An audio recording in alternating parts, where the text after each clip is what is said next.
नाजरीन, अमीर बलाज टीपू कत्ल केस में मजीद अपडेट और सनसनीखेज इंकशाफात के साथ हाजिर खिदमत हुआ हूँ कि वहाँ पे असला किस तरह पहुँचाया गया, कातिल वहाँ पे क्या करता रहा, कितनी देर मौजूद रहा, जबकि कत्ल में इस्तेमाल होने वाला असला कहाँ गायब हुआ और उसके बाद वो कहाँ से बरामद हुआ। इसके अलावा मरकजी मुल्जमान अब किस हाल में है और कहाँ पे रूपोश है। तो शुरू करते हैं ये वीलॉग।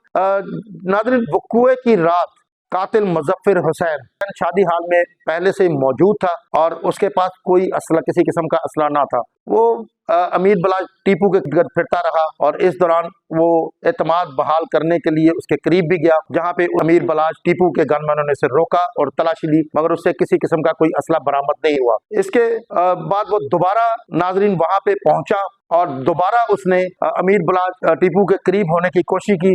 इसी दौरान अमीर बलाज टीपू के भाई अमीर मौसम और गनमैनों ने उसे दोबारा रोका और दोबारा तलाशी ली, मगर तलाशी के दौरान उसके किसी किस्म की कोई चीज बरामद न हुई। तो सवाल यह है कि उसके पास असला आया कहां से। नाज़रीन, तीसरी मर्तबा जब ये सारे लोग बाहर निकल, अमीर बलाज टीपू और उसके दोस्त शादी का फंक्शन अटेंड करके बाहर निकल रहे थे, क्योंकि मुलजिम जो था अपना एतमाद बहाल कर चुका था उनके ऊपर और उनके साथ ही चल पड़ा। इसी दौरान वहां पहले से मौजूद साथियों ने उसको बाकायदा असला फराहम किया, जिससे उसने फौरी तौर पर फायरिंग की और अमीर बलाज टीपू और उसके साथी शदीद जख्मी हो गए। और इसी दौरान अमीर बलाज टीपू के जो गनमैन थे उन्होंने फायरिंग की। इस फायरिंग के दौरान मुज़फ़्फ़र हुसैन मौके में मारा गया। फायरिंग की आवाज सुनकर बाहर मौजूद जो कातिल के साथी थे उन्होंने भी हवाई फायरिंग शुरू कर दी ताकि भगदड़ का फायदा उठा के वहां से गायब हुआ जा सके। और इसी दौरान वहां पे भगदड़ मच गई और वो एक काले रंग का वीगो डाला लेके वहां से फरार हो गए। लेकिन उनको ये मालूम ना था कि उनका साथी मुज़फ़्फ़र हुसैन वहां पे पहले से मारा जा चुका है। अब सवाल ये है कि ये असला इतनी आसानी से कहां से पहुंचा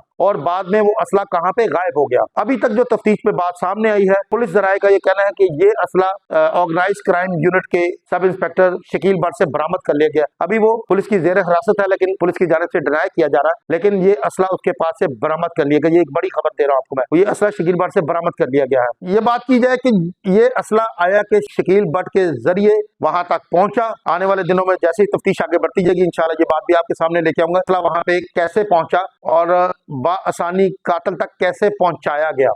अब बात की जाए मरकजी मुल्जमान गोगी बट और टीफी बट की, तो टीफी बट तो पहले ही बैरून मुल्क वक़ूए की रात ही फरार हो गया था। गोगी बट वक़ूए के 2 रोज बाद इस्लामाबाद एयरपोर्ट पर भेस बदल के पहुंचा और वहां से फरार होने की कोशिश की। इसी दौरान पुलिस भी वहां पे पहुंच गई, जिसे देख के गोगी बट फरार हो गया। ताहाल नामालूम मुकाम पर रूपोश है। कातिल मुज़फ़्फ़र हुसैन के बारे में मालूम हुआ है कि कातिल मुज़फ़्फ़र हुसैन के अहले खाना 2 रोज कबल ही घर को ताले लगा के फरार हो चुके थे। इसका मतलब ये सारी प्लानिंग बहुत पहले की जा चुकी थी। इंशाल्लाह नाज़रीन नई अपडेट के साथ हाजिर खिदमत होऊंगा। अल्लाह हाफिज।